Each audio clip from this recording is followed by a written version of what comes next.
I'm guessing I'm being joined. All right, mate. Good, mate. Good to see you. How you doing? All right, yeah. Yeah, not too bad, mate. How are you? Well, I wouldn't have done it if I'd known. Yeah. Second thought. How you good? That's how you, mate. You good? Good stuff. Nice.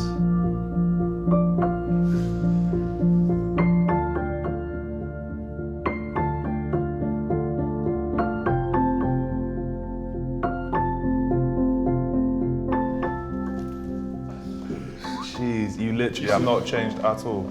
Yeah, that was back in 2003. How old were you then? 9 or 10. Have a game after school and I just bomb it home because I'd be too nervous to wanna play. play? I'd be like horribly shy and introverted as a kid. Wouldn't speak to anyone. Then you find the rugby team and I just ran with it.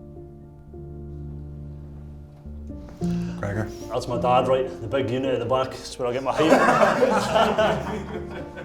I was never going to be very tall, so I try and use my brain, try and think quicker than everybody else, and I guess that was kind of ground into me. So what's this one then here?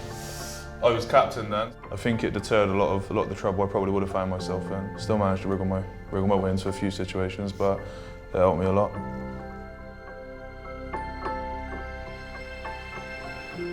This situation in 2011, when I got a red card, you think, oh my goodness, going to be known as the guy who sort of lost Wales the final. And when people fire these kind of shots, like in the press, they can throw something out and they leave it. But as players, like you live it then through the Sunday, Monday, all the way through to the next game. But for me, like being scrutinised like that, I felt like it took away from my game. I could not do anything without a headline coming out saying, oh, he's a hot-headed liability, and one of the coaches said, look, you're not being yourself.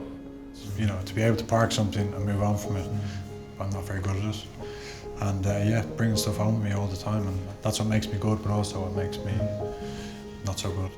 Like I sometimes talk to my son and say, you know, don't be beating yourself up about that. And then someone said to me recently, well, why don't you tell yourself that? I remember landing on my shoulder and completely feeling it tear. I just had a bit of a meltdown, like I felt like worthless. I felt my value was just as a rugby player, as opposed to a person.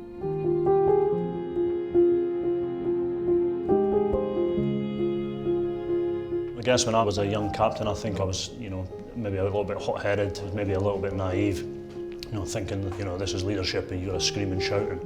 As captain, you got to change your stripes for whoever you're talking to. You know, you're never too old to learn. Like, and I still make mistakes regularly. People need to do what makes them feel good to then be able to perform.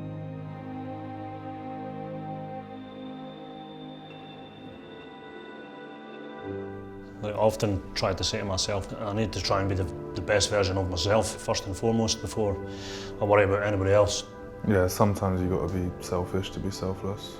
Like, even from a performance point of view, you can't look after the team or other people if you're not in a good state mentally yourself, or a good space physically yourself. So looking after yourself will benefit others in the long run. Cheers, lads.